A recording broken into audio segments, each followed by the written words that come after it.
This is Comic Shenanigans, episode 1047, Book of the Month Club, X-Men, Alpha Flight's first appearances. Ain't no stopping them shenanigans. Love getting into shenanigans. All up in them shenanigans. Shenanigans. Shenanigans. Shenanigans.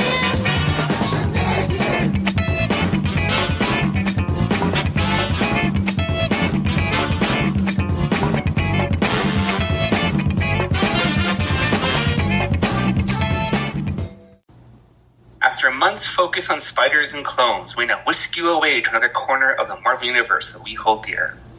In Westchester, New York, there's a school where the gifted hone their unique abilities. Down in the sub-basement below, these children of the Atom train in the danger room to help save a world that fears and hates them. For you see, they are mutants, guided by a dream of their mentor, Professor Charles Xavier. Their adventure has led to many encounters across the planet and above the stars. Drama and intrigue seem to follow them wherever they go. Now, three Canadian boys, bonded by nerddom, come together to bring you our thoughts about how the X-Men first encountered a homegrown squad from Department H, Alpha Flight. Led by Weapon Alpha, Vindicator, Guardian, one of the three. We'll check off many Canadian stereotypes and who will build out a team who can proudly say, I am Canadian. Thank you, Paul. This is episode 1047. It's our Book of the Month Club. We're looking at X-Men, the first appearance of Alpha Flight. Not just the first appearance, the first few appearances, as Paul mentioned. I'm your host, Adam Chapman. I'm joined by Paul Skorez, whose dulcet tones you just heard, and by Nathan Struck. Nathan, say hello. Hi. So this episode is coming out on June 29th, so in honor of Canada Day, which is just 2 days away, we thought we would talk about I thought we would talk about the first appearance of the Canadian superhero team, Alpha Flight. So for this episode, we're looking at X-Men 109, which is the first appearance of Weapon Alpha, as Paul said, because he goes through a lot of names. We then go to X-Men 120 to 121, and then we finish off with X-Men 139 to 140. So this is Weapon Alpha's first appearance, which gets adapted onto the animated series somewhat. We have an issue where Alpha Flight makes their first full appearance against the X-Men, and then to make amends, Wolverine and Nightcrawler go team up with with most of the Alpha Flight members. So that's what we're going to be talking about, with a little bit of a bonus talking about Alpha Flight number 1 as well. Now, before we get into it, I do want to mention a few notable tidbits, because that's what I do.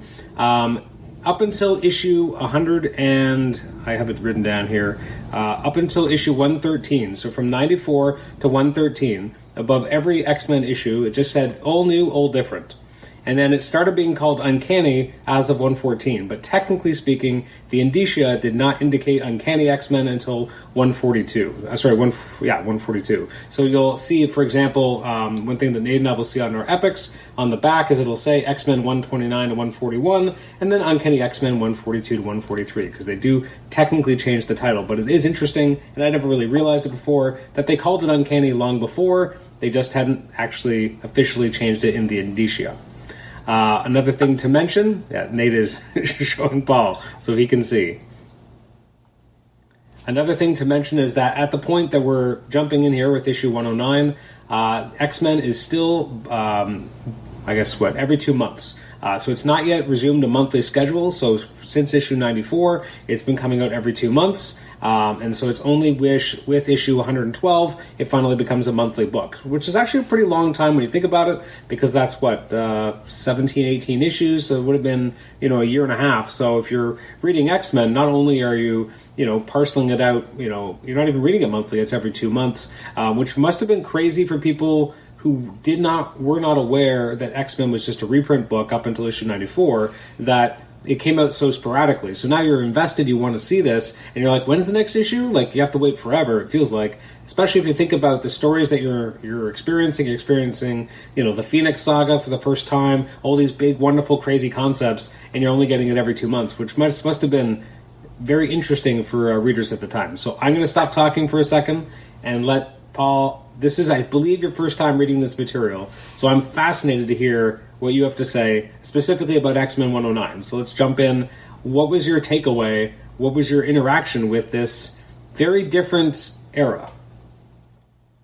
Well, yes. Well, as my intro alluded to, I took my time and explained everything very specifically because the amount of text bubbles that exist everywhere to read these. What was the final count? Like 6 issues we had to read? I felt like it took me 3 months to read this because there was just so much to shrug through in the way that's written, very Claremontian, right? So, and it's interesting because some of it is also like, some of the context is very interesting because I can like review it in my brain from a lens of what I know from the animated series and kind of piece things together, but really it might be quite different from the actual comics because, the first page you walk in here and they've just come home with an adventure in space. And Lalantra's there and, like Wolverine's like, I got this Fang costume off of me and of course bouncing away, and then you allude to, Storm getting naked upstairs, giving herself a warm shower because she missed her plants and shit. So it was, okay, sure. So it's a really kind of interesting, process to kind of jump into. Like, this, the old adage that Nate always goes, we always talk to the Marvel way is everyone's comic's their first comic, and going into this, like, whoa, this is some crazy stuff going on in this book, right? Mm-hmm. So it was quite an interesting way to kind of see it come through. Yeah, and you see kind of Vindicator come crashing out of nowhere and causing a scene with the X-Men here. So it's kind of an interesting, like, comes in, realizes he's, bit off more than he can chew, facing against the entire, group of X-Men, and then pieces out pretty quickly. Mm-hmm. And then I guess you don't see him again for, another 20 issues or so, whatever it is. So it's a very fascinating kind of way to introduce a brand new character and like Weapon Alpha at the time, and it's, like, again, you're what Claremont does really well in a lot of his stuff is the character building pieces, right? So you kind of see, we're gonna go do more digging in Wolverine's past, and you see Psychic Jean dealing with stuff and fallouts, and Nightcrawler seems very predominant here. So I guess it seems like he's a character that they're still trying to figure out and build out. So I guess those are my kind of early takeaways, if that makes sense. Mm-hmm. From a House of X of it all, it's always interesting to see Moira back then, right? Because now we have, obviously they've upended our interpretation of the character. So I'm always interested to go back to, this kind of the original Claremont run and to see Moira pop up at various moments. So what'd you think of her here? I mean, really here they just play her romance with Banshee, which, again, if you've been a fan of the TV series, you've seen that before, so that's not new. But what'd you think about Moira? Well, actually, the one panel that caught my eye actually was when the very early on in the issue where Banshee grabs her and starts making out with her. But Xavier's kind of there looking on, going, "What's going on here?" Right? Because they're former lovers too. So is it jealousy? Is it, I'm happy she's happy with someone? Like this look here, I'm trying to kind of read what Byrne is trying to draw here with Xavier. Like, he's there intentionally in the frame. So like what's kind of the purpose there? But I didn't I do kind of look for it now, but I didn't see anything House of X-y, I guess, in this particular issue that would, give me pause or go, oh, this is a different way to read this because of what we know in the future. I do like that, Cyclops is looking for his brother, and she's like, oh, he went to Muir Island with Lorna, and also Jamie Madrox is there. And this is funny because, like, obviously those characters have a lot of history together later when they're part of X Factor, but at the time, not so much. They were just kind of being shoved off to the side. Oh, interesting. But yeah, Madrox, actually, a little fun fact. Madrox, do you know which comic title he first made his first appearance in? No. Nate, any guesses? I had seen it before, but I don't remember right now what it is. It was an issue of Fantastic Four. Yeah, that sounds familiar. Weird, eh? You wouldn't expect it. I mean, there's so many of these first appearances, right? That, like, yeah, as trivia goes, it's almost like with capitals of states or provinces, and you just go like, well, what do you think this would be? And then we're like, well, clearly this should be where, well, up and not, right? That you just get first appearances wherever they are, and then these are characters too that, like, don't always blow up. They don't always become really popular, and they could be a flash in the pan. So who would have thought that Multiple Men would even be worth remembering? Mm-hmm. And he's a staple now.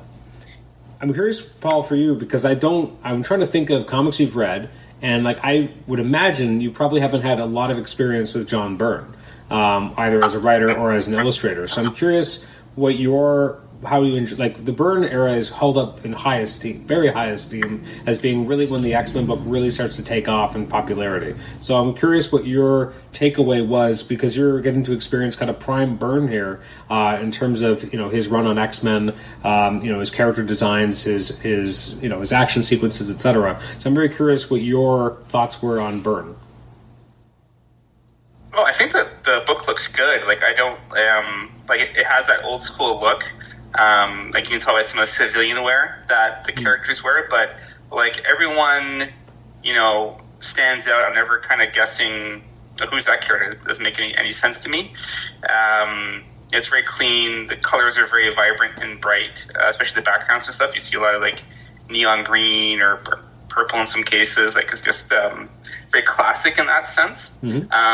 But I do like the way it looks. Like it's not like some older stuff you're reading is like, oof, this is some pretty rough stuff. Or sometimes when they reprint it, it looks like that old kind of like dot matrix type of coloring and stuff like that. So I'm glad that's not kind of there. There's some with Pietro and Storm on the beach here at one point. Some scantily clad action going on over here. So he does that's very of the time, I would imagine. But yeah, no, I have no qualms with the art. I think the panels are very clean. I think action sequences are pretty cool. When we move on to the other issue, when they get to Calgary and stuff, I had one sequence that was really bizarre for me. But outside of that, no issues. I think the art was pretty cool. Like even that car bouncing through, a really cool effect here when he's like hopping in behind Cyclops, thinking in the green chair there. Mm-hmm. Really cool effect, and him kind of in the shadows there coming into the room. I think it. Absolutely. A curious thought about Cyclops that I was actually looking at the exact same panel you were just mentioning. Tom Brevoort has said publicly a few times that, and if you go back to the original comics, it bears this out, that Cyclops is the same age as Spider-Man. Like they're both teenagers at the same time, and yet ever since All New, All Different, they really made you feel like Cyclops felt noticeably older. He didn't feel like he was the same age as Spider-Man anymore. Like Spider-Man at this point would have been in early 20s. You don't look at that guy in that chair and think he's early 20s. You think he's a much older man. And it's interesting, I think, the All New, All Different period, and then when you have guys like Byrne, etc., who really start to, it feels like they age up Cyclops in a way that feels natural for him as a character, because he feels like a guy who, even when he was a teenager, was kind of like me, looks young, but he's 85 inside, and I kind of feel a lot of times Cyclops feels that way. So it's interesting to see him kind of be aged up, because if you look at him here, he does not look like he should be, the same peer group as Spider-Man, and yet he is.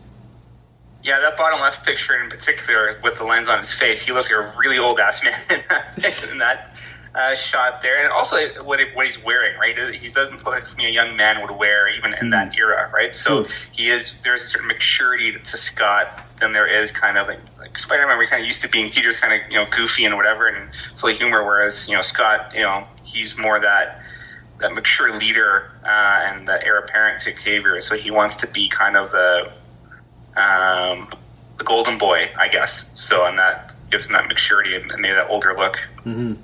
You mentioned Claremont's work on characterization, and that's really what this issue is. Weapon Alpha is almost a throw-in. He shows up, he fights a little, and then he runs away. There's not anything kind of more in-depth given to him at this point in time, but the character work is given a lot of room, and that's obviously a hallmark of Claremont as a writer, and also the X-Men developing into the soap opera where you care about their interactions with each other. Like Wolverine being like, I'm going to go on the grounds and I'm going to track, and Aurora thinks he's going to go hunt animals and kill them, and he's like, no, I just want to hone my hunting skills and my tracking, and her being like, well, I misjudged you. It's nice to we're used to reading so many modern comics where they've been friends forever, and it's interesting to see them at the beginning of that friendship and starting to establish that trust and understanding each other. And you see that all across this issue with various different pockets of characters, because although they've been operating, for 15 issues or so, so much of it was during the middle of high adventure with no real downtime.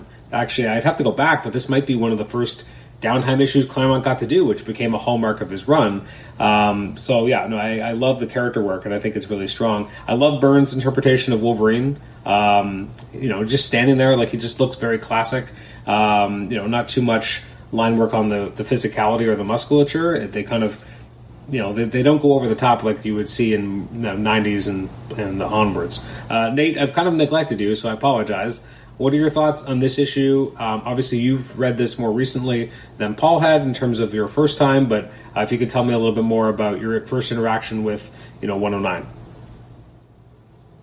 Well, I mean, you're talking about Weapon Alpha's first appearance here with, and Logan had been hunting in the woods, and one of my first Wolverine comics was Wolverine 93, and I don't know if this is a purposeful homage or this is just accidental.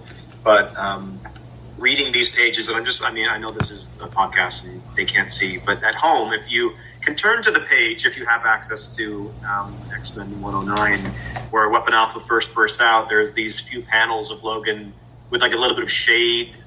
I love the shading, burn shading. It's fantastic. And this doe that he's hunting, or this deer that he's hunting. And it very much reminds me of, now everyone at home, turn to your copy of Wolverine 93.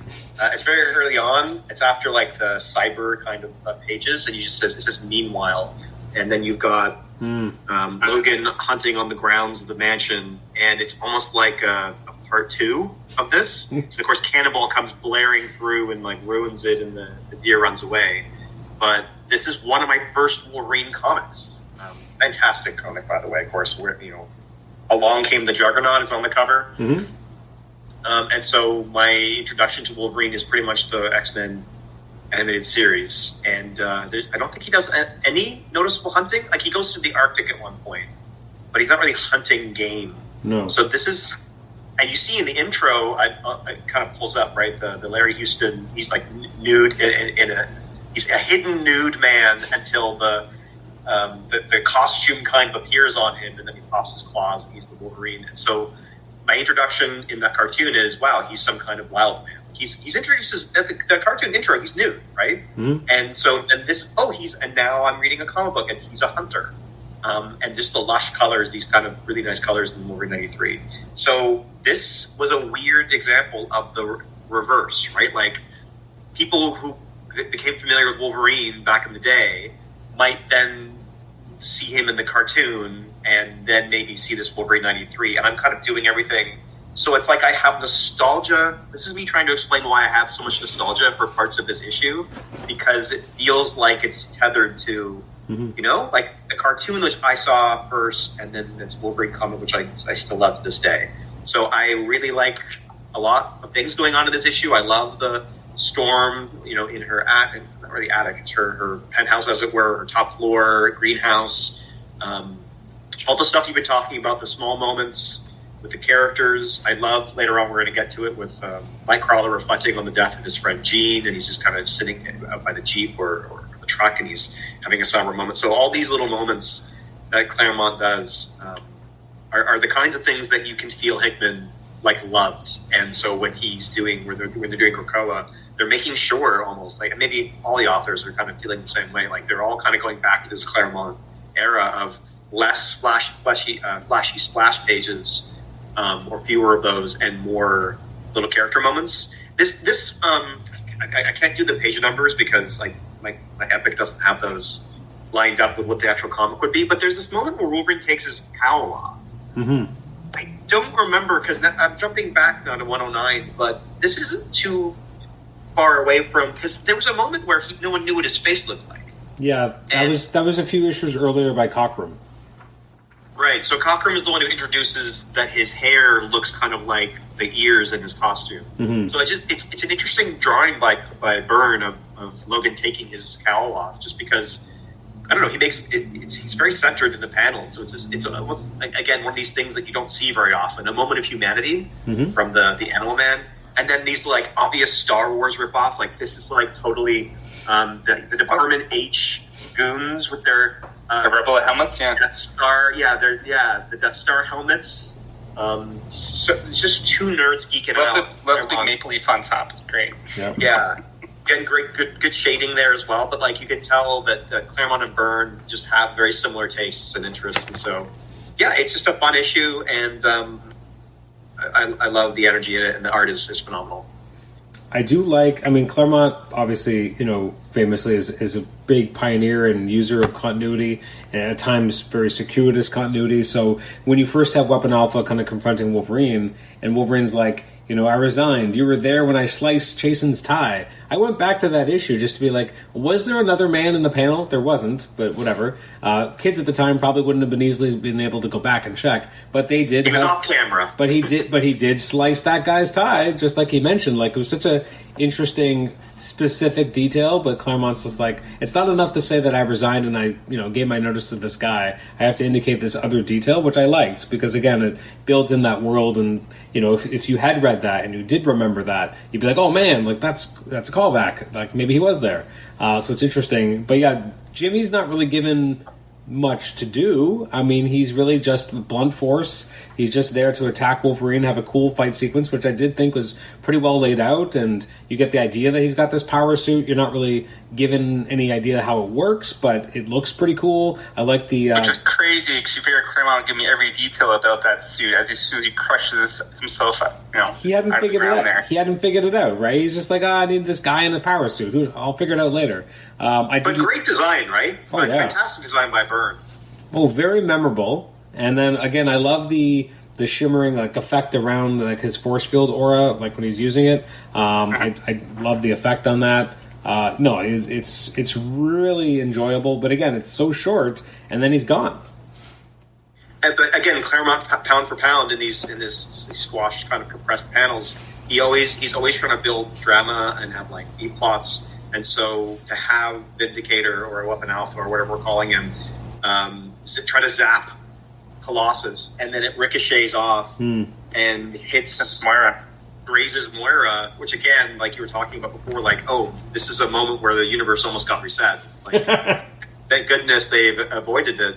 But now there's a cost, right? Like he screwed up, and he almost killed someone, a very important human, and an ally of the X-Men, and they don't want to forget it. Like they bring it up constantly, like you are a loose cannon, you hurt one of our own. And that comes into play later. So he sets the stage, gives us a foundation, and then Weapon Alpha's gone. But now the X-Men are like, well, we're going to watch out for this guy, or we need revenge. So it does certainly ask the reader to go, well, anticipate the next appearance of Weapon Alpha, dear reader, which is cool. Very much so. Well, and again, in a very Claremont way, like even the way he ends the issue is very like, Wolverine saying, I'm real sorry, folks, but today's fracas, love that word, was just the beginning, and from here on in, things are going to get worse. And then nothing's worse. Nothing worse with that character. We move on to Warhawk, and then we have big storylines with the Savage Land, with Mesmero, and like a big thing with Magneto, and then the big battle with Magneto kind of shoots the team into a new direction where they're globe hopping. They haven't come home yet. Professor X and Jean think that the entire team is dead, but they're not. They're actually still alive, and they're on their way home. So when we pick up next, which is what we're going to do now, that's the context that they've been now globe hopping on their way back home. They think Jean is dead. Jean thinks they're dead.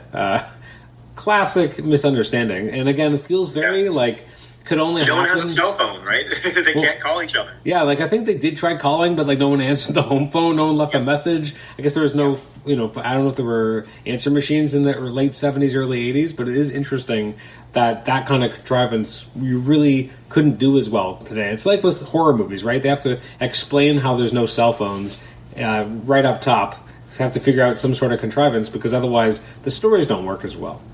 This is why they invented, this is my headcanon, this is why they invented the little X lapel or whatever mics or radios, because for like a month we thought everyone was dead, right? And I will say also, Adam, well done reading those lines from Logan. Always great to hear that from a Canadian accent, reading in the Canadian dialogue. Like you and Cal Dodd both have that in common. When Cal reads that Logan is sorry, he tells you he's sorry. He doesn't say sorry, he says sorry. So you know it's a Canadian reading. So I hope your American viewers enjoy. I hope you get to read more Logan as we go. An incidental thing before we move into the next issue, but there's something that does come up a lot whenever he draws them. I love how Byrne draws Cyclops' visor.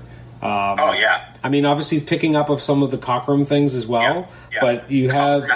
Like the beams are almost like constantly there, but they're not coming through, so you can kind of just see them. And also just the shading effects on the actual visor itself. Big fan. Yeah, you're showing us an image in particular. Yeah, there's just something about it. Like it's just a great image. And an issue we didn't actually go through, but I'll just call it out because it has great art as I'm flipping through this epic. 117 establishes the Shadow King, but in that issue you have the X-Men are on like a raft or like a small boat, and there's some great weather effects by Byrne and Austin. So I just want to mention that.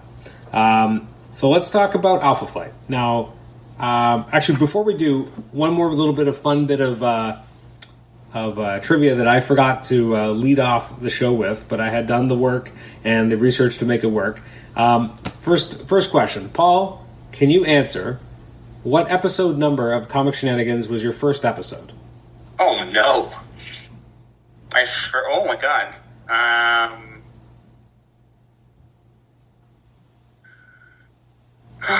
feel like you and Nate did a whole whack before I got involved. God. I would have no way to answer this. I don't know numbers like this. Like episode 19 or something? Episode 2. Wow. You were there right from the beginning, Paul. Now, Nate, let's ask you. Well, then I guess reversing that. That was from the beginning and Nate was later? No. Yeah. Not a lot. I mean, yes. It's got to be stirring radio. This has got to be great. Nate, your first episode was episode 6. Oh, wow. Okay. Episode 6 is our first top 5 episode where we did top 5 X-Men comics. So I was very curious because we're going to be talking about X-Men today. I was like, I wonder if that holds up or if that list holds up at all. I'd be very different now. So I re-listened to it because I was very interested. My options generally were like odd ones that I liked a lot, and I definitely got made fun of for a couple. But Paul, your lists included, let's see, Rise and Fall of the Shi'ar Empire. Mm-hmm. You had, Fatal Attractions, or specifically X-Men 25. Paul, you had the Dark Angel Saga, but then I disputed it because it was not an X-Men book. It was X-Force. We had a conversation about it, so you replaced it with the second arc of Extreme X-Men, which Nate took umbrage to because he said it's nowhere near as good as the first arc in Extreme X-Men. Rogue is so good in that. How can you hate it? Then you kind of fudged a little with your fourth one because you put both Messiah Complex and Second Coming together. Because, obviously they're related, but, they're pretty separated from time. Right? Jesus, Murphy. I don't remember any of this. Okay, cool. And then your last one was just Onslaught. Yeah. Nate, your choices were Astonishing X-Men Dangerous, which was, I guess, the second arc of Astonishing X-Men by Whedon and Cassaday. You had Mutant Genesis, so everything in basically that trade. So I think it was issues 1 to 7 of X-Men, the Objective List. You had House of M, which I did allow because it is an X-Men crossover, which is part of something that Paul mentioned when we wouldn't allow Dark Angel Saga. You had Uncanny X-Men 341 to 350, that whole kind of stretch. And then you also had X-Men Legacy 231 to 233, Necrosha X by, I believe, Zeb Wells, correct? Mike Carey and Clayman. Oh, yeah. Why did I think it was Zeb Wells? Because I mistakenly said Zeb in the episode because those two have worked together so often. Oh, interesting. And Zeb was working on New Mutants, and on the trade it has his name on it, but I screwed up. Gotcha. Okay.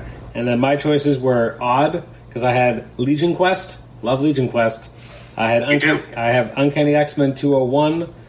I had X-Men Ejectiveless 110.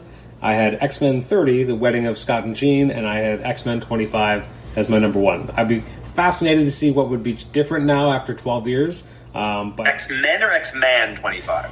No one says X-Man 25. What a great Roger Cruz cover, though. Love that. Great cover. So anyways, that was a brief interlude just to remind you about 12 years ago we did a top 5 X-Men, and that's what we thought at the time. And it was the one and only time, and I actually stopped the episode after we got to number 1, because then we also talked about some of our least favorite stories. And I was like, we never did it again, because I didn't really want to be negative, and I was like, that was a bad call. So I didn't even listen to it when I did my re-listen of that episode. But it was still like an hour and a half talking about X-Men. So anyways, that's your little bit of trivia. And any thoughts there about something in the last 12 years that would maybe take a spot? Would House of X, Powers of 10 take a spot and dislodge something on the list? Nate's saying yes. Oh, hell yeah. House of X maybe number 2, and like the Brood Saga now that I've read it. Like a number of things I would swap out. That's for sure. It would be very different. What about you, Paul? Yeah, I might have done some cramming before the episode to just pick whatever I had on my shelf and just throw it at you. Like, that's surprising that I wouldn't have had anything from, like, even astonishing, like having that as Whedon's run as part of one of my favorites and stuff like that. It's very odd. So yeah, I feel like you want to mulligan that episode, perhaps. Do another one? Yeah. I mean, it's been 12 years. A lot of stuff has come out, and things have been reread and reappraised. And no, absolutely, it would be very different now. Yeah. And a lot more to choose from, which is obviously what makes it even harder. All right, so let's. That was a fun little walk down memory lane. I hope you felt that way. Let's talk Alpha Flight. So it was not enough that we had Weapon Alpha show up to try and bring Weapon X home. Now we actually have to have an entire team assist. So we have X-Men 120, which is, I believe, a cover I mentioned on our top covers of X-Men episode, because I've always loved this cover with this Chaos in Canada cover. You have kind of in shadow at the front, right? I love the purpley color that has been used for in shadow, in foreground shadow in this era. Like, it's constant, and I love it every time. Yeah, absolutely. I love the shadows. I love the colors used on the plane crash and the X-Men trying to get out of it. I think it really pops. It's really interesting kind of view with the snow and the wind around it. I love the little details like Colossus, trying to get Banshee out of there, which again was something that would have just happened in the issue before that he was injured. So I really like little details like that. So again, I'm gonna turn to Paul for a second, because just like before, we are finding the X-Men in a very particular spot. Like, it's very like we're chasing some other adventure and then figuring out where we go from here. So here we're in Japan. They're saying goodbye to Sunfire. So I'm curious, are you having whiplash when you read these issues back to back, because you are jumping ahead in 12 issues or so? So I know you had a hand up. High five, or did you want to say something? Can I say something? Yeah. Something stupid before Paul goes. So Banshee has damaged his vocal cords by over screaming, Adam. What if we play a game of United and you take out Banshee's special cards and just leave him with normal cards to reproduce? We're going to do that, right? I'm in. Okay. Okay. One of these days. Anyway, sorry. Go ahead, Paul. Wow. Well, the first thing that jumped out to me of this issue is they spelled Ottawa wrong. Yes, they did. In future issues they got it right, but yeah, here it's completely wrong. So, it's Ottawa. This is the town that Ottawa Tavius is from. Yeah, exactly. That's exactly the joke I was going to make. Way to go there, Nate. Great minds, right? And like, there's this sleazeball prime minister that Byrne came up with. Like, who's this? No. That's actually Trudeau. Like, they name check him. Like, that's their rendition That's of their version of Trudeau. Of what Trudeau looks like. It's horrendous, especially on like the second page of the issue, or is it the second? Yeah, second page. Yeah, it looks like a caricature, but it's definitely him. Yeah. Like, I guess looking closer, I can see that resemblance, but very interesting take on our Prime Minister.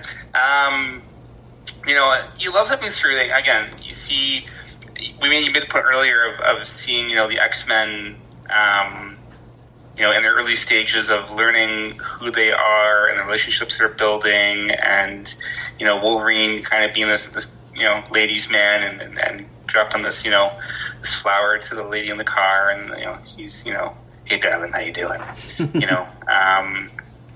Just a sweetheart to everybody all the time, which is really cool.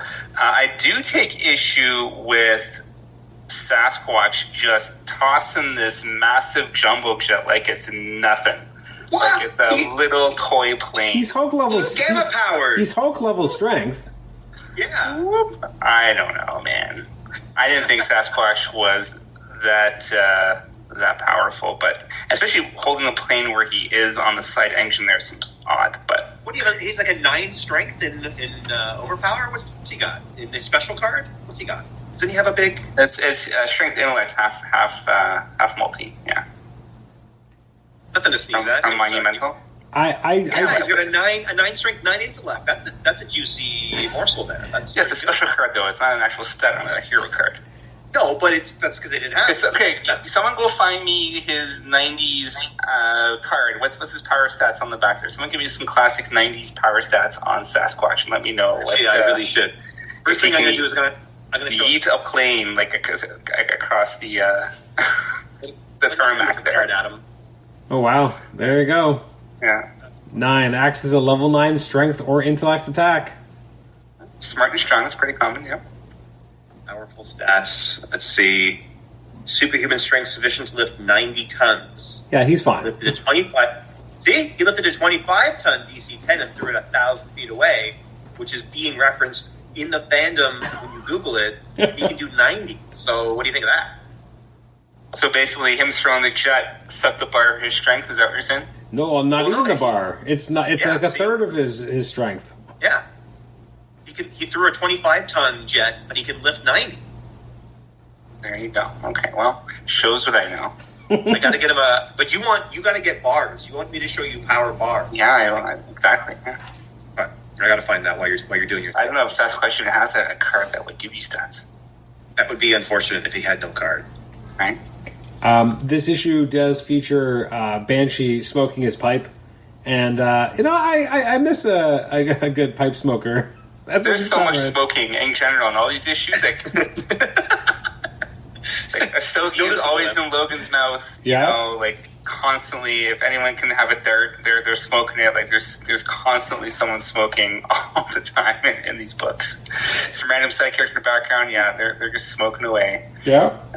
It's quite hilarious. But it fits with the time, right? Like it feels weird that they don't do it anymore. As far as I'm concerned, at this point, right? I know they've gotten away from it. Yeah. Well, not only is like Wolverine smoking, but he's literally standing in front of the East Calgary smoke shop.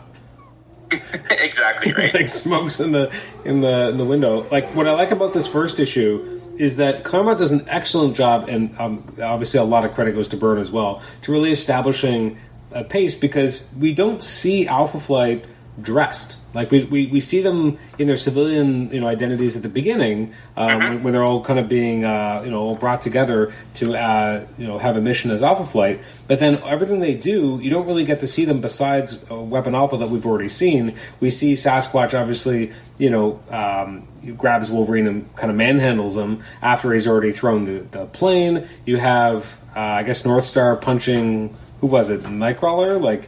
You have all these people, they're attacking them, they're taking them out systematically, but we're not even seeing them, so it's really heightening the level of suspense, and you really do feel like your heroes are just being completely ambushed.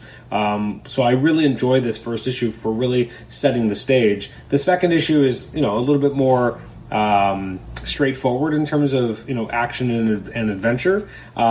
It does make me laugh really hard, though, that Claremont didn't really follow up with this, but he mentions that the last summer was Weapon Alpha. So Weapon Alpha came over last summer. The Prime Minister is still pissed about it, and he's like, make him unresign. This thing we did last summer, do it again. And so they bring the X-Men, they try to take them out, they capture Wolverine, they put him in a truck, and they let the X-Men leave. And then they're just in their thing. They're like, we got to figure out what to do about Wolverine. And Wolverine's just there, and it's not mentioned how he got away or anything. And I'm like, what is happening? And then Claremont doesn't do anything with it for almost 20 issues, because He's got Hellfire Clubs to introduce. He's got Proteus to introduce. He's got the Dark Phoenix saga. He's got all this stuff to do. And so by the time we come back to them, it's just so odd that he just takes off. There's no repercussions. I don't know if Claremont just wrote himself into a corner and they didn't know what to do with it. And he said, I'll figure it out later, and then never really references it. But it just seems bizarre that this entire thing is about them trying to bring Wolverine back to Canada. They capture him, and he escapes off panel, and that's it. Yeah, it is a little bizarre. Like, for me, this issue is a little bit disjointed. Like, they land, and he tosses the plane, and then they run away, with the snow cover, and then it's like, okay, you go to the mall. Yeah, they have an adventure in Calgary. And they got, Vindicators, like, flying in, crashing things up, and scaring civilians. For me, like, it's a little sloppy, I guess. It seemed very disjointed as I was kind of going through it. And then, he's, Banshee can't do much of anything. He's hurt, and, like, Storm, obviously someone you don't want to mess with, and then the Vindicator kind of runs away again. Like, where the hell is your team, like, backing you up, right? Mm-hmm. I know they're all out, getting the other X-Men they can kind of find randomly on the street, but it just seemed very interesting. And then you hop into the next issue, and suddenly the X-Men are all, like, in costume after being all in their civilian clothes, and they're, like, blazing in and crashing into this fucking stampede, like, just breaking and entering, because we're going to crush in here and have kind of our final stand in the middle of the stampede and find, like, Nightcrawler and Wolverine, like, tied up in the middle of an ice rink. It was okay, sure. Mm-hmm. I'm curious, Paul, what you thought, or maybe if you glossed over it and didn't realize it, but what did you think about Scott Summers having a different love interest in this story?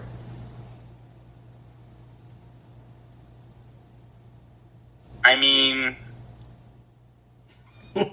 so I don't really know where the context of Jean was at the time, so it's, like, kind of hard to know if it made sense or not, I guess. So again, they think Jean's dead. She's not. Yeah. She's just back home, but they've been traipsing around the world. And so they had a adventure with Colleen Wing, who is obviously a well-known kind of character with Misty Knight. They're the Daughters of the Dragon. She's often shows up in Power Man and Iron Fist books. Has been a long-standing character there. But she's here and she's dating Cyclops, or they're talking, they're getting to know each other. So it's just interesting. Again, if they're snuggling. Yeah, like we jumped ahead only. Not a lot, only by 11 issues, and yet Cyclops is with a new girl. Like, what's happening? Like, things move fast sometimes in X-Men land. So it's just interesting to see that kind of stuff.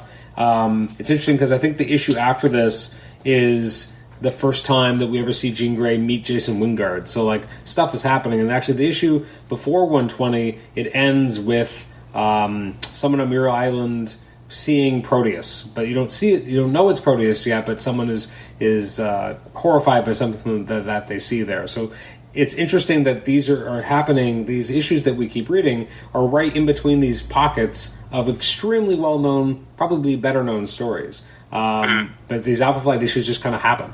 But obviously, Byrne has an affinity. He draws some great costumes here. Like, what did everyone think of Alpha Flight's costumes? I mean, by now everyone knows them, but what do you think about a first appearance of kind of seeing these characters? But it's actually cool. Like, we talked on Vindicator earlier. Like, he's got the Kane flag going for him. You have the synergy of Aurora and North Star, and their costumes, how they kind of a little Wonder Twins-esque, but you have the white and the black, and then you have like the other stars on the opposite hips, so they kind of shows how they kind of combine together and be more powerful. Sasquatch speaks for himself. Same with the Shaman, right? Like, two very obvious designs on what you like, exactly what you picture those characters to be. Mm-hmm. And Slipper's always fun too. Like, her costume, similar to the animals she can morph into. Like, it seems like it's like her turning into an owl based on her cape and everything. Like makes a lot of sense, and she can do more shapes like that. And then kind of fascinating, digging deeper into their power sets, understanding that okay, Snowbird, when she becomes like an animal, she like does fully like she the throw rage with Wolverine, where Logan has to talk her down from the Wendigo fight. I'm jumping ahead here a little bit, but it's kind of cool to see kind of that kind of factor kind of dig into it. So even though you only see them for a short time, I guess the cool thing about Claremont's old explanations at times is that you do get that kind of extra dig in to really understand what who these new characters are that you're dealing with. And something that, if you've only ever seen Alpha Flight in more modern context, it's interesting to go back to this first appearance and be like, no Puck. Puck is not one of the original members. He shows up in Alpha Flight number 1. He's very clearly a member. He gets to be a member of the team after that initial arc in Alpha Flight, but he's not one of the members here, but he's such a mainstay that you would just think he was always around. He's kind of like, I don't know, Hawkeye or Vision, that just feel like they've always been Avengers, but they haven't always been Avengers. Or even actually more so Captain America, right? Everyone just assumes Captain America's always been an Avenger, but no, there was 3 issues that he wasn't in at the beginning. Like he was an add-in. It's kind of the same thing with Puck, because he's so ubiquitous as an Alpha Flight member, but he actually wasn't part of the original team. Well, and obviously he is your main hockey reference, so you need to have that guy right off the hop. It only makes sense. That's right. Yeah, I am impressed with. And the cover gives us away. Might be actually ironic way to say this. How restrained they are in issue 120. Like they show you the outlines of 2 characters that you haven't really seen before, and then they spend time in the comic.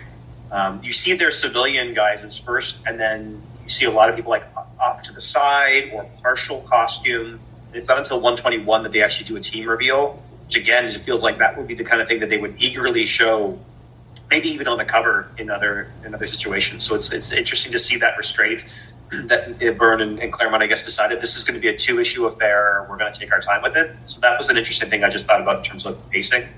As Paul was talking to, and as you were describing this arc, Adam, it is an interesting like microcosm or like synecdoche, this idea of a Canadian who has left Canada and gone to seek his fortune, or whatever you want to call it, in America, which happens from time to time, maybe more than we'd like to admit. And now the Canadians want him back. This idea of like how far will they go to like seek out to bring back one of their own to their who doesn't want to go, who doesn't want to be there, doesn't want to hang out in Ottawa anymore, doesn't really want to be associated with any of this stuff. It reminds me of like this. I took some Canadian fantasy and sci-fi courses in uni and stuff like that. And one of the books that I remember from one of the conferences we attended is called like The Last Canadian. It's like a post-apocalyptic dystopian future about like a virus. And anyway, there's this the star of the book, The Last Canadian. This is like, again, this idea of like some of the tensions we feel with our like our cultural or national identity. We always feel like either we're not American enough or we're too American. Or we're not British enough, or we're too British, or we're right. This idea of this constant crisis of like, who are we? And what the irony is in the book, The Last Canadian, it turns out the guy is actually an American who moved to Canada. So in this book about the last final Canadian experience, he's not even Canadian himself. Like, you know what I mean? Like he's kind of this adopted Canadian. So this constant crisis of like Wolverine being pulled to and fro. It is kind of a fun. Almost desperation, and we're going to get you to come to Calgary because like we made the biggest mall in Edmonton, so everyone will come and show up here. And we got this big rodeo or whatever, like the Stampede, and like, isn't that fun, huh? Do you want to come here? Like, come to the prairies, right? Like this need to have people come for tourism. They literally use like a storm, right? A magically generated storm to force the American team to land. So I thought that was kind of fun. In terms of my thoughts on the costumes, I do like the twins.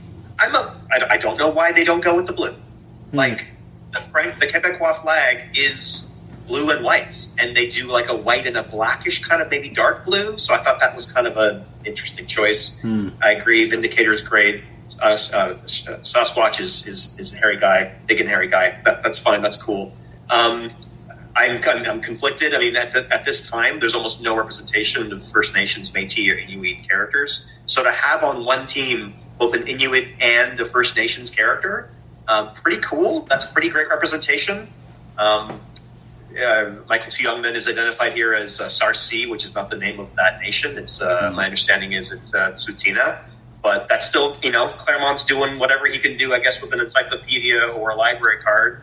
A little problematic that the Inuit character, her name is Anne Mackenzie. I guess she gets that from her dad's side, presenting as blonde-haired, blue-eyed white woman who works for the RCMP, which again is like an agent of colonial violence in Canada towards Inuit people. But she's there, and she gets character development almost immediately once we get into the Alpha Flight series. So like there's some positive stuff that exists here. So overall, I mean, one of the first openly gay characters in comics with North Star. So there's a lot of actual diversity for all of the maybe oversimplistic depictions and some of the stereotypical depictions. It's an interesting kind of smorgasbord of that.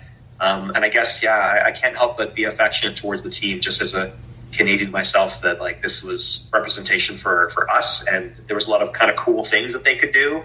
And I feel differently about Sasquatch. I love that he's that like strong and like he can throw a plane. I'm like, I love that he's not just like the Canadian version of the Hulk who's like, well, he can't do anything really as good. Like that would be so Canadian though to do, wouldn't it? Yeah. I do. No, but he's our Jim Carrey. He's as good or better than some of those American comedians. That's what I want to see in our representation. I do appreciate that in both these. Like they're never played as the villain. They're just antagonists. Like we're here to get Wolverine. We have no truck with you guys. We don't want to fight. We just need Wolverine to surrender himself. And so I do appreciate that, and that's obviously what makes them interesting, recurring characters. Is that they're not villainous. They're not out to say, end the world. It's kind of, that's why they're kind of a nice palate cleanser, I guess, between Moses Magnum and Proteus. Like, you have this fun little jaunt in Canada, and then we go out and, do the other stuff. So it is interesting how they keep getting positioned in between big storylines, because the next one is also between massive storylines. Any final thoughts on the first appearance of Alpha Flight? I mean, I guess this is probably answerable by a Google search, but I understand that Byrne loves to draw himself into comics. So, like, that's Byrne, right? Drawing himself as this couple or with this woman who I can't tell if that's supposed to be Annie Nocenti or she's working with the company yet or not. But, like, that redheaded that ruddy bearded guy in the airport is Byrne, right? I'm pretty sure it is, yeah. Okay. So not really a final thought per se. It was a question that came up for me. But yeah, I enjoyed this overall. Paul's right. It is kind of a little bit disconnected at times, but these Cyclops visor images, these drawings are going to keep me coming back. So. Oh yeah, great shots. I'm curious. It's possible it's not Byrne. It's possible it's Stern. I don't know what Roger Stern looked like at the time, but he also has at times sported kind of a beard like that. But you're right. It probably is Byrne himself. And if it's not that one, there's another bearded guy that gets drawn, and I think in the next issue anyway. Like he's common. They love the little cameos or a friend that he knows. Like that's very common, right? Anyway, yeah, I enjoyed it. I do like, and like the way the issue kind of ends is like, this is the final stop. They're finally going home. So it's like the X-Men are going home, and they're very excited about that. So we can jump ahead. So now we're jumping ahead a lot more. Before we were only jumping ahead about 11 issues or so.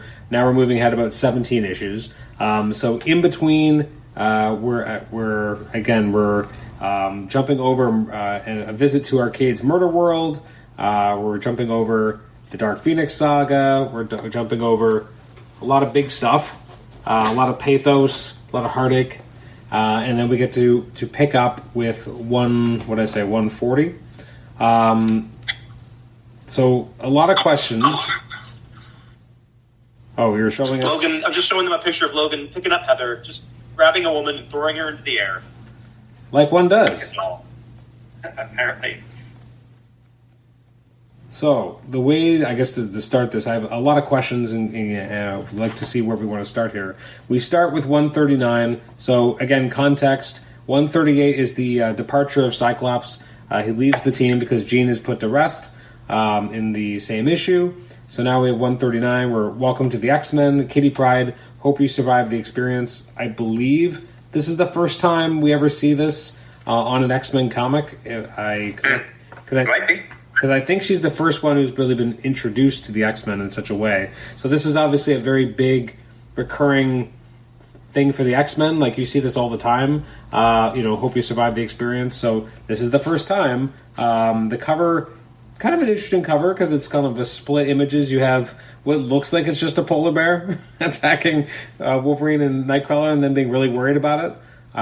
You have Angel and Colossus in the Danger Room, and then it looks like you have a Storm in the Danger Room as well, and then you have Kitty Pryde, all smiley in the middle as well. It's nice to see Angel in this book because, again, we haven't really, especially because we're jumping around, we've just really seen the all-new, all-different X-Men, so now we get to see a more classic character as well. This issue is pretty important because Wolverine starts wearing a brown and gold costume. No real reason given for it. Well, yeah, it's just awesome. Yeah. Yes, it is awesome, but it just kind of happens. Don't they ask him, like, why? And he's just like, I felt like it. Why not? Yeah. And even later when they're like, if you think about it, this is issue 139, so the team has been operational for 45 issues. They call him, someone calls him Logan, and they're like, that's your name? Yep. Jesus. They have it, right? Jesus Christ. That's so long to go without a name. Yeah. You never told us, you never asked. What kind of crazy family is this? And also a super cool name. I think like kids were named Logan after this just because they're like, this is a cool guy and it's a cool name, and now like I can't separate that, right? Like that name from him. Oh yeah. You name anyone Logan and it just comes with all of this like, I don't know, rap built into that name. Absolutely. It's just fascinating that Claremont just drops drops his name, which is a huge one, and Byrne just changes his costume. Like, I'm fascinated by this, and it just kind of gets dumped out of nowhere. Like, it's interesting because in the modern comics, there would be pomp and circumstance. Like, he's got a new costume, and instead he just, like, shows up rocking this new digs and new togs, and everyone's like, cool. That's just how comics were, I guess. Like, it wasn't about this pomp and circumstance pageantry. You could just change a character's costume, and it doesn't have to be a big deal.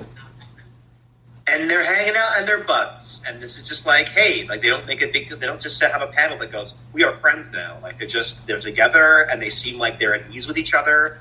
And they really play off well with each other. The Errol Flynn-esqueness of and the lightheartedness of the Nightcrawler with the the somber kind of grit of Wolverine. They could be a cowboy duo. Like you can see it. Like there's a cinematic appeal to both of them. So when you get to later stuff in Hickman's era, and then of course '97, the famous, wonderful scene right where they're defending Rogue as she is in like a coma, as best buds and porting together. Like this is all from these little moments here that really shine. I love the Nightcrawler stuff here as well as the Wolverine stuff.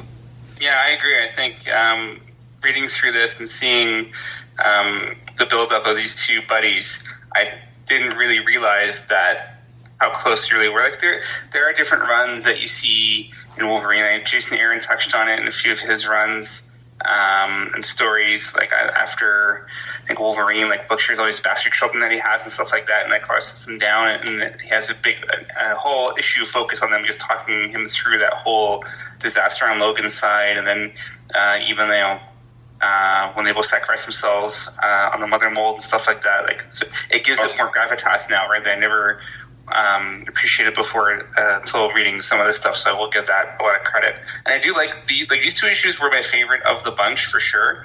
It almost feels like you could, if you took these 5 issues and put them kind of together, without these big gaps in between, a lot more of it could make a bit more sense and have more synergy. So I do like that. It seems like the X-Men have finally settled down a bit. Like whatever the last adventure was, they finally they're settled in. They're just having a regular training day in a Danger Room. Angel's suddenly back, but he's like a bit of a rookie. But goes for a standard training session. And is this his first the first we see of Kitty Pryde? Is this her first legit appearance? No. Or is she okay?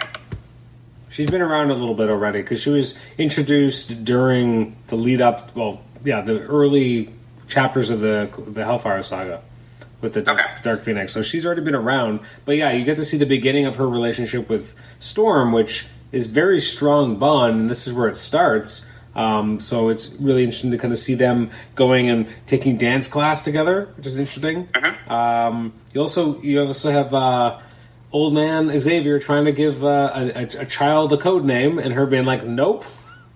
Yeah.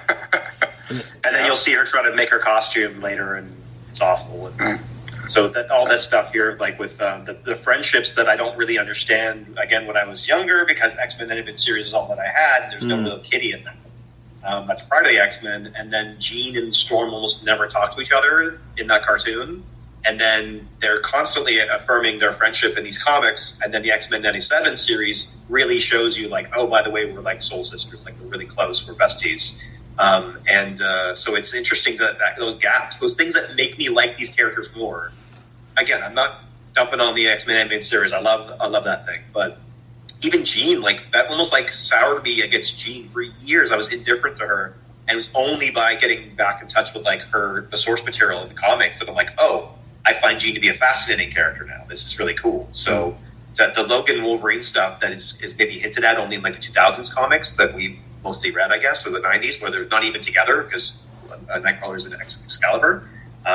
You get it here. So I hope, Paul, I don't want to put pressure on you, but I really hope that you, through reading these, will have a desire to go and just kind of read this era eventually, because it's so full of lush material and character and fun ideas, and it's great. I hope that. Yeah, no, there's definitely a lot of good stuff that all the stuff you enjoy now is based from, right? Like, there's definitely some stuff here that is enjoyable. I'm not trying to make anyone give the impression that I'm not enjoying it.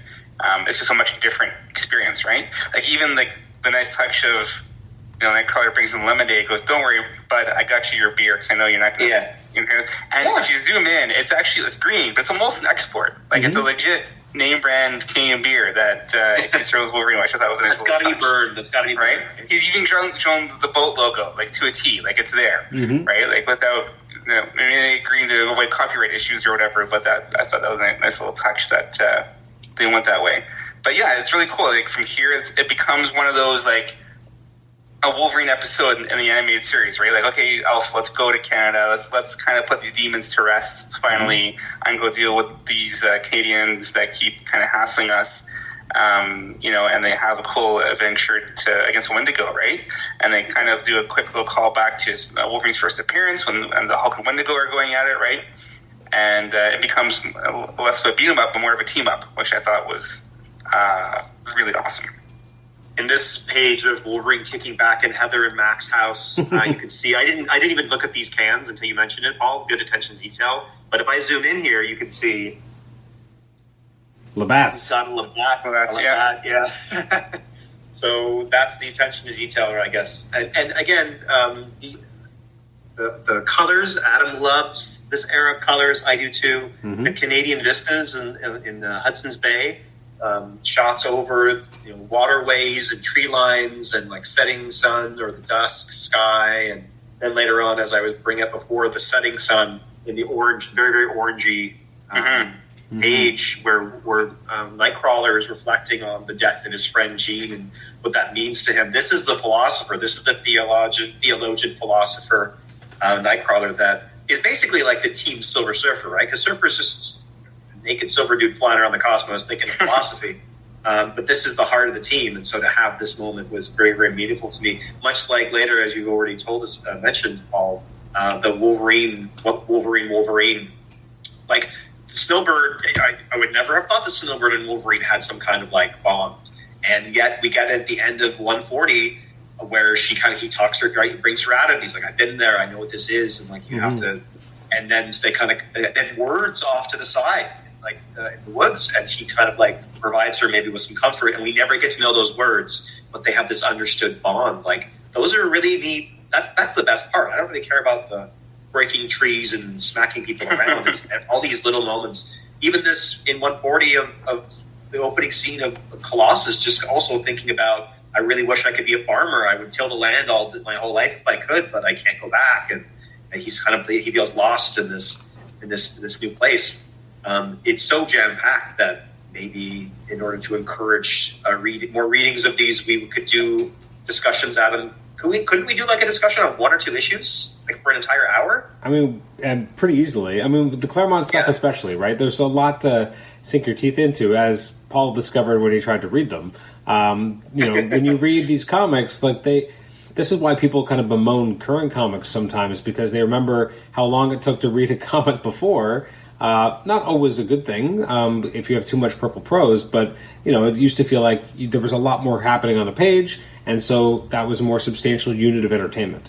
Whereas often comics now, you can breeze through them a lot faster. They've cut out a lot of narration, that kind of stuff, so there's a lot less kind of extra color being added to an issue, whereas these issues are chock-a-block with a lot going on.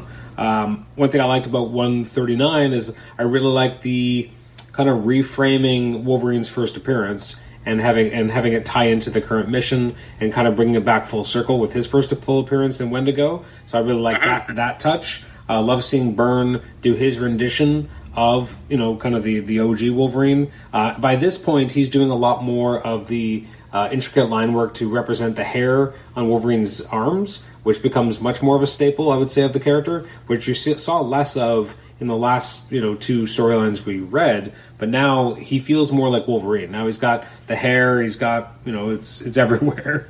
Liked his fight, again, seeing the fight with Hulk and Wendigo. The second last page of 139 where you have Nightcrawler's going out to the rental vehicle, and you see him looking at the sunset, and then you have this creepy vision of something coming up on him, which is a really kind of creepy way of kind of showing what Wendigo's seeing. And then you flip the page and you just have Wendigo, and Nightcrawler's like, help!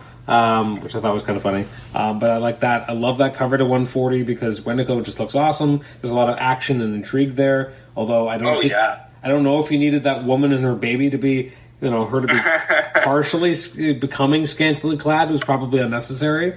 But I did like just the action of Wendigo, throwing Wolverine behind him, and you get that sense of movement. It's incredibly, well depicted piece of action on that cover. Yeah, great depth of field there. Really nice. I didn't notice her, actually. I didn't, until you mentioned that. I didn't notice that she had her clothes torn, and I don't recall that being how she's depicted in the comic, like in the issue itself. Not at all. I guess she has her... I guess the sleeve is torn, but yeah, it's not as almost salacious as that. I guess that's the sex sells mantra of we'll get more readers if we just do this or something. It's interesting that you read this and you're like, okay, well, obviously they were building up to Alpha Flight eventually having their own thing. But not really, because Alpha Flight 1, which picks up right after this, essentially, doesn't go on sale till May 83, and the Uncanny X-Men issue that came out that same month was 172.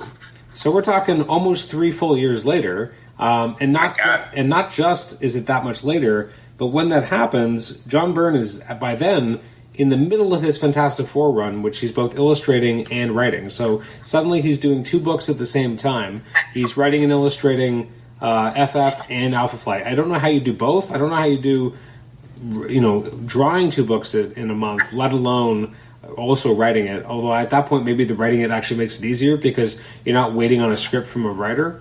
But yeah, you would think that Alpha Flight happened right away, but it did not. There was a bit of a gap.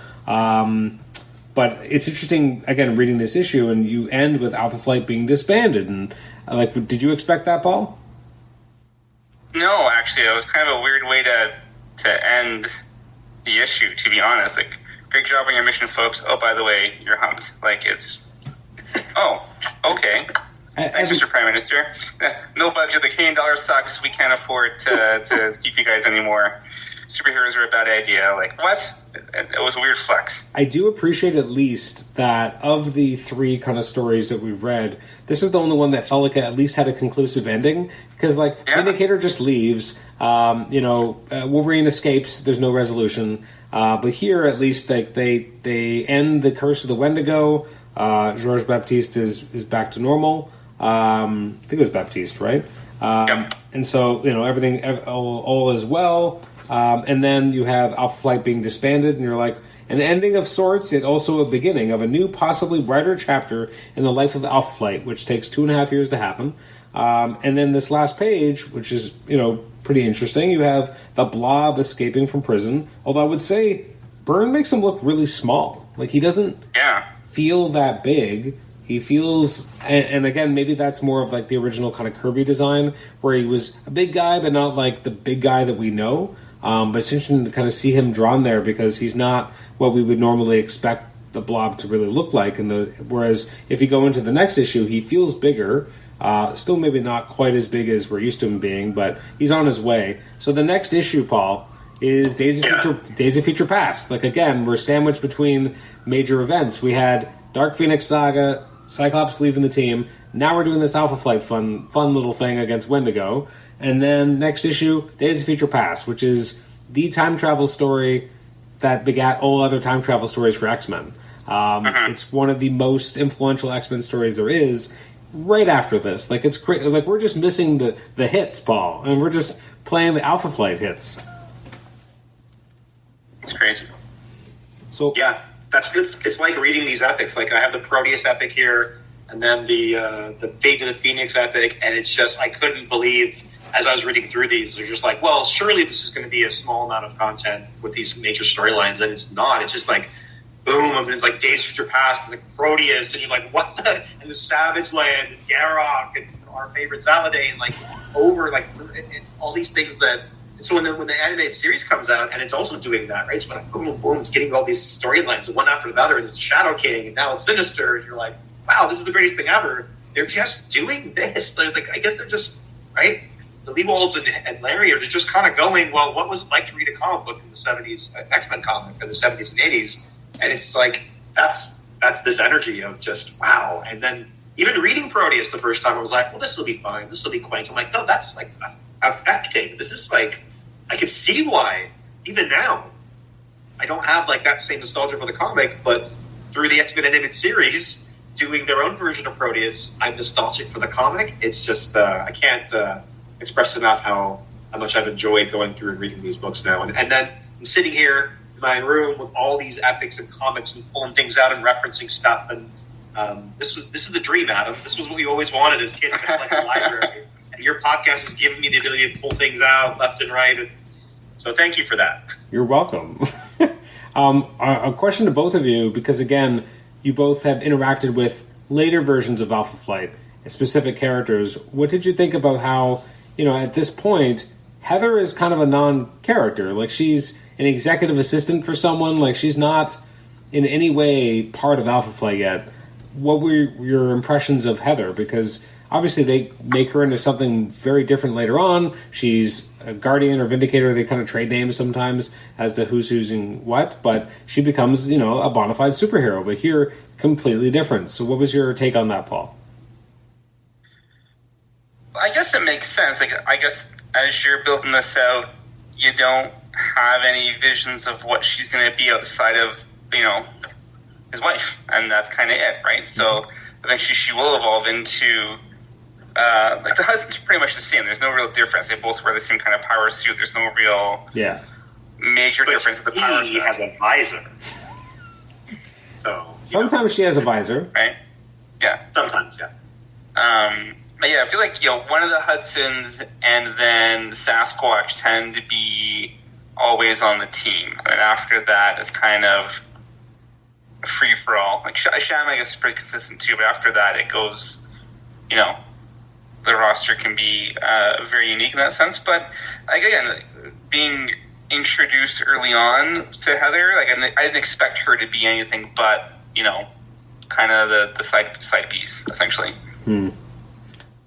I was a little bit surprised just because Claremont is writing at this point, and he loves, as it's been called, the Claremont Dame. He loves a lady pilot, he loves a lady engineer, he loves a lady soldier, he loves a lady scientist. So she is kind of like adjacent to science because she's working with Department H, but she will be more sciencey later. They're going to really put her into this, almost like Invisible Woman, though. Like Susan Storm now is very much like, I am a science person, rather than just kind of an also-ran. So I was a little bit surprised that she wasn't a bit more in that tradition of Claremont, really centering women in the text. But I think she's likable. I mean, she's the kind of she has her own narration, she has her own narrative, she has her own like worries and concerns. She's not just a one-dimensional character. So I am interested to learn more about her, and I'm waiting for a Flight epic to be released one day so I could I mean, I know I can read on Unlimited, but I'm just waiting for it now because I prefer that. Mm-hmm. But I'd be keen to learn more about her. It's funny with Heather. I mean, so obviously people on the listening to the podcast could not see that Nate was previously showing us a shot of, I guess from Wolverine, right? Where both Heather and James wearing their Vindicator / Guardian costumes in the red and white. It's funny because of when I started reading comics and because of when I first saw Alpha Flight, I always think of her wearing the green and white, which was from that second series that no one ever talks about except for us in terms of enjoyment. But it's interesting, with Flex, etc. But yeah, I always think of her wearing the green. I was from Wolverine 95. I was showing the images from. Okay. Yeah, it's a great issue. So, Paul, did you read Alpha Flight #1? Yep. What'd you think of Alpha Flight #1? Did it make you want to read more? That sounds like an answer. Reading through it, it's like, okay, let's really go from here. And obviously, not until you mentioned it just now, the real time gap between the books is astonishing when you read it that way. Would I count this as a first issue if I had no context for anything? If I picked this up, would I want to read more? I'm not quite sure. But if you strip it down, it is a pretty straightforward, I won't say origin story, but an intro story, right? You have, Mac in this interesting position where, he's his last day at work and he's wondering what he's going to do with himself and his family. And he's worried about even the other flights and what's going to become of them. So he, generally gives a shit about, his family and the team, and this is all he knows. He's been this hero. He stands up for his country. So kind of classic, military outlook there. He has this random guy in a field that becomes this big earth monster. Mm-hmm. Sure, whatever, kind of a throwaway thing. The Tundra here, they call it. I feel like Alpha has a lot of pretty lame and weird villains if you probably flesh through it right at the end of the day. Yep.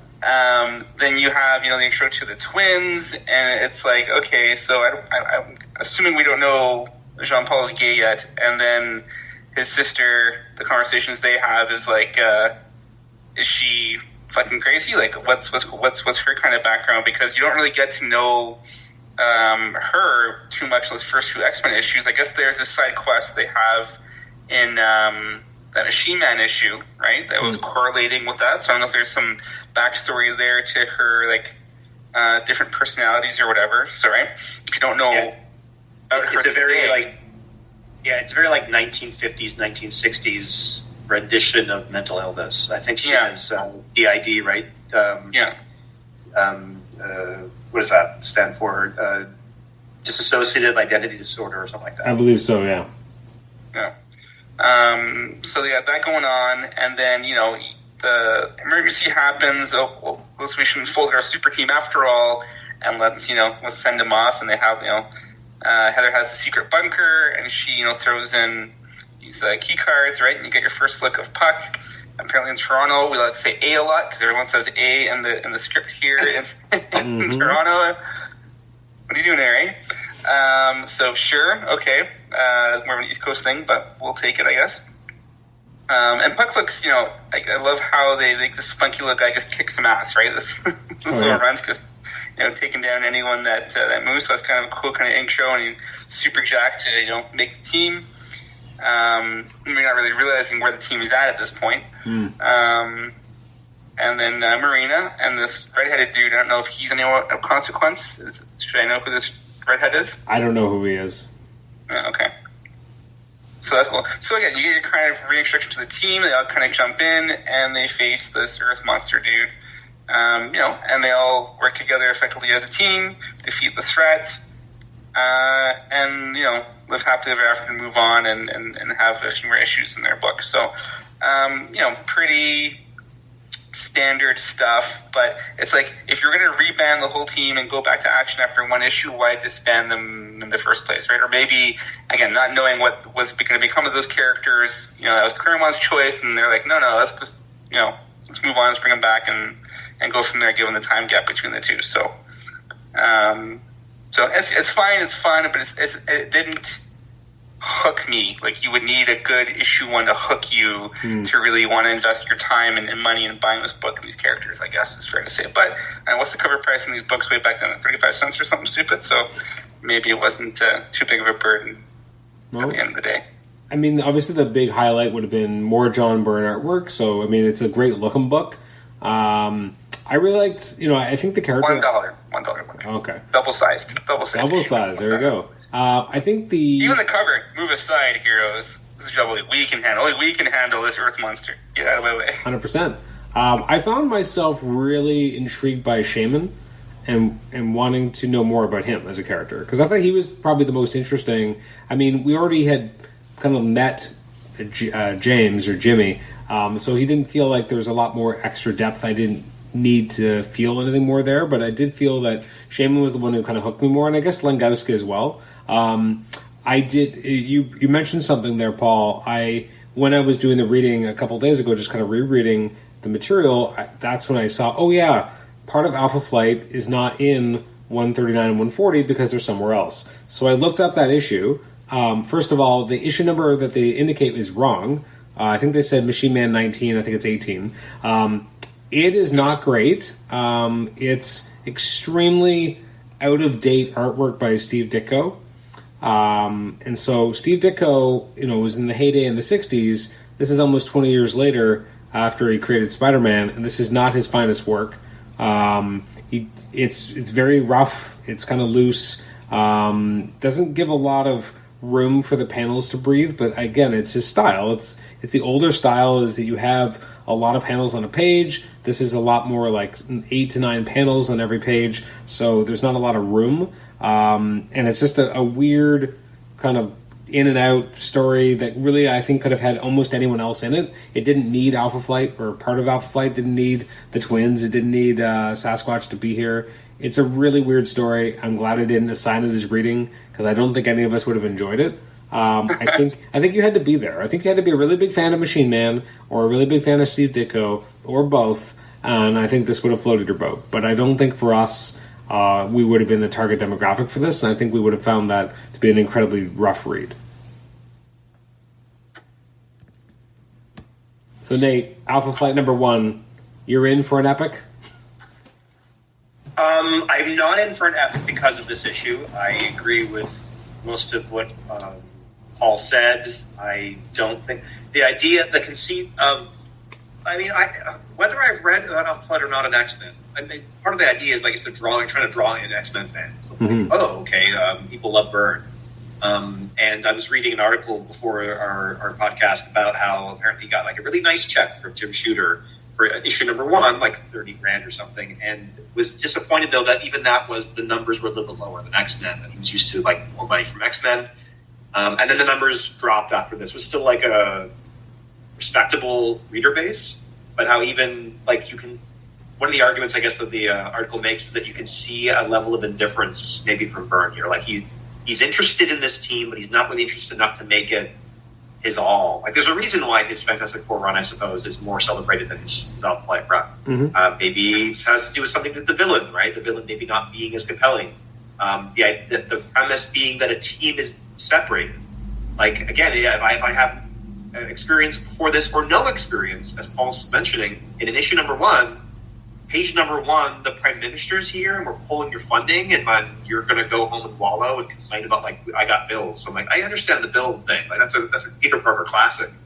But I guess it's his vehicle to reintroduce us to all the characters. Where are they now? They've all gone off to do their own thing, and then they'll be assembled. They'll be called back here by the Loki, the villain of the month. But yeah, it's just not. The art is fine. It's nice, but it's not Byrne's best. Yeah, looking at the X-Men issues we just went going through, and you compare it to what's going on here, and yeah, there's definitely a less TLC given to the details here. It's not quite as crisp. It's a lot more empty panels in the background. Like there's I won't say it's rushed, but it's not quite as clean as what you get to enjoy in the X-Men. Maybe clearly the standard was much higher on the X-Book. Yeah, and for me, I'd be happy to learn more about the characters, including Michael T. Young Men, but astonished to see It has his grandfather's skull in a box in the office. Yeah. What's that all about, right? Yeah, he's got body parts, and so there's problematic stereotypes about like indigenous people or characters as somehow savage or depraved or lacking in being civilized or whatever other gross kind of stereotypes that existed at the time or maybe even now. And so to have him just opening up, his deceased grandfather's head, I'm like, I'm going to guess, and I think I'm going to be right here, that is not a Tsutina teaching or way of knowing or part of that culture. This is something that's entirely just made up in the mind of the creator of the book. And you're like, okay, I mean, it is like a fantasy comic, but it's odd how it plays off of some problematic tropes that exist in fiction. I know I have to be able to read books from the early 80s kind of with that understanding. But I both want to engage more with that character and learn more about him, but also I'm kind of hesitant when I read more to go, well, this is also filtered through the eyes of John Byrne, so it's not necessarily going to be real, authentic feeling. But I have always wanted to read Alpha Flight. Maybe this issue is maybe due, Adam? It's made me think I should probably try to read the first few issues in Unlimited first before that eventually gets released and go, do I really want to plunk my money down and have that as part of my library? Am I going to reread it? That's my new rule. If I want to have comics that I'm going to reread. And, Red She-Hulk notwithstanding, a book here or there that I might only read once, I really want to have most of my comics to be like what I've had today, bringing out the Wolverines and the X-Men's. I've been delighted to reread them and have them, so I don't know if I'm going to commit quite yet to buying a full trade of this, but we'll see what happens. It was okay. Okay. Issue 1. So, in general, we've got to experience the first appearance of Alpha Flight amongst various different X-Men eras. Any final closing thoughts, Paul? Any final closing thoughts?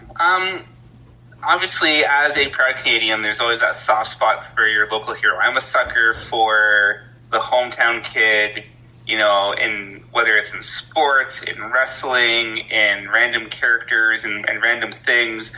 I love watching movies. I remember Resident Evil. One of them, the movie was pretty crap, but I love seeing all the different shots of Toronto that were in it. I love crap like that. I don't know why. I just do. Right? It's just a. That's why you like the Leafs. That's the reason why you tolerate the Leafs. Shut up. Okay, sorry. But no, again, hometown team, right? Whatever the sport is, I love cheering for the hometown. So having the premier Canadian superhero team, there's always a soft spot. Again, we joke about Flex and Radius and that era all the time. Because obviously in the 90s there was no real Alpha Flight outside of those Wolverine issues and stuff like that. That was kind of outside the animated series. Seeing him in the book that it was just showcasing there. That was kind of my first introduction to them. So going back to their roots is kind of fascinating to see. So I think one issue doesn't make or break a series. I can read a few more of these classic issues and see where it goes. So I always appreciate the Canadian content. So it was fun to kind of see the origins of it all, which is kind of cool. I think you can almost see, based on all the gaps between all the stories, they were kind of making it up as they go and piecing it together. But I think if you turn those 5 issues and it modernized it together in a 5-issue or 6-issue run of those characters and have more meat on the bone, and it started with, okay, we're coming for Wolverine, we need him back, and then he leads to the Wendigo thing at the end and actual progression, I think it would have been a much more cohesive thing rather than these little interludes between epic events in the X-Men chronology, right? But still, it's still fun. It is cool to kind of go back here and see things in a different context. And I think the biggest thing, I know it's not more Alpha Flight, but I do like the early relationship building, the character building of the all different team, I guess, and seeing how that has evolved into the characters I read more often today. Was probably my biggest takeaway from reading just this small snippet of content of that era. So I want to ask a general question. Nate probably has a better idea, but Paul. So when Alpha Flight #1 came out, how many issues do you think that first volume ran? What was the average at the time? I don't know if that's a for a new title at that time. Like, I don't know. You're not asking how long Byrne was on the book. You're asking how long that volume. Yeah, how long the full volume, not how long Byrne worked on it, but how long that full volume of Alpha Flight lasted. I have a guess. Like how many issues that run was? Yeah. Yeah. Oh. I know this strikes me as like a 12-issue series. Nate? Right? They made it past 6, but didn't crack past 12. My memory is it's under 100, and it's either between 70 or 80 issues. Byrne leaves after 2.5 years, then it goes to issue 70 or something. So Byrne penciled the first 28 issues. The series continued until 1994, lasting 130 issues. Oh, 130. Okay. So that's a lot. That's a bunch of epics. So when it was relaunched in the mid 90s, it had only been gone maybe about 4 years. Like, it had not been a long time when we got that second volume in 98 or so. Yeah, I don't think I've seen or read or seen covers of any of those later Volume 1 issues. I mean, the most important thing that happened, I don't remember the exact issue, but between issue 100 and 130, is North Star officially coming out. So that did happen in an Alpha Flight comic, but it was, again, really deep into the run. It had been around a long time. Byrne had said in interviews that that was his intention, and there's lots of, you can see it being implied over and over and over again, but they don't explicitly do it until later, yeah. And we've never really seen a lot of it get collected. I think the X-Men Alpha Flight Classic volumes that were, now over 10 years old, they only went up to about issue 29, so I don't think most of it's ever been collected. Even the Alpha Big Flight, deal. even the Alpha Flight Omnibus that came out, again, only went up to 29, so there's never really been anything past that. And then the X-Men, I keep saying X-Men, the Alpha Flight version that we keep talking about with Volume 2 with Radius and Flex, that's never been collected either. So there's a lot of content out there for Alpha Flight that's just never been in any way kind of collected or redistributed for modern audiences to even read. So if they ever do put it in Epics, I think that'd be really interesting for people to experience something that's really never been brought back. So yeah, that's a missing piece. So one that was weird, little niche type of collections, they haven't redone Maverick or Slingers or that era of Alpha Flight. So a lot of that kind of mid '90s stuff that was, I guess that's where I was kind of had my brain at, was that was more of that run was a very short 12-issue kind of 16-issue situation versus the OG Alpha Flight run. But a lot of those shorter run kind of niche. People love them because they have a cult following, but yeah, unless you have the single still kicking around somewhere, you have no way of going back to it, really. What's interesting is that Marvel Unlimited, which Nate and I have and enjoy, issues 1 to 29 are all there. There's no missing issues as far as I know. Then they skip ahead to issue 39, then issue 79, then issue 80. So you got 2 issues there. Then you jump ahead to 106, and then 124, 125. 127. So skip 126 for some reason. So really, much of this stuff is just completely unknown to most audiences these days, unless they bought that that book at the time. It was not a top seller, so I'd imagine there's not even that many out there. The editorials they get the idea. You get the gist of it. It's enough. It's enough for now, right? I mean, in Canada, they have characters like Major Maple Leaf, they're out there. Yeah. Captain Canuck, yeah. So, yeah, but in the art, when we eventually get there, I hope, the art gets really stylized, really over-the-top stylized, not kind of in the worst ways of the early 90s in terms of some of the stylization. It's not great, but, you have Marvel Unlimited, you should go pick it up right now. Get to see... I love some terrible 90s art. Not to enjoy, but just to kind of go, wow. So I'll take a look, sure. Oh, there's some stuff waiting for you at the end of that rainbow. Oh, no. Anyways, thank you guys so much. We talked a lot before we started the recording that we were going to stop at a certain time, and then we went half an hour past it because I just couldn't help myself. So thank you guys for another Book of the Month Club. This was a nice little dalliance because we're going to go back to the land of clones. Do you have your hand up, Nate? Yeah, I do. Can we, before we end, just make a supplication, make an ask of X-Men 97. Bo DeMeo may not be on the project. Whoever is, let's get Alpha Flight in an episode. Let's do it season 2, season 3, and then maybe there'll be a big explosion of epics for because people maybe connect with it or something. I don't know. That'd be cool. That's my request. Yeah, I mean they exist in that universe already. Why not? Yeah, that makes a lot of sense. We need a bit more Wolverine in season 2, so I'll take an Alpha Flight appearance there. Maybe he tries to work with them to get Unsavage if he goes that route after the adamantium pulled from him. Yeah, right. He goes and hangs out with James and Heather and says, "I need your help again." Yeah. And Elektra's like, "But I thought you were going to come hang with me." He's like, "No, we're going to do this." Don't worry, there's a Daredevil in that universe. We got a shaman for that. You're fine. Yeah, there's a Daredevil in that universe for him, so don't worry for her. Don't worry. Yeah.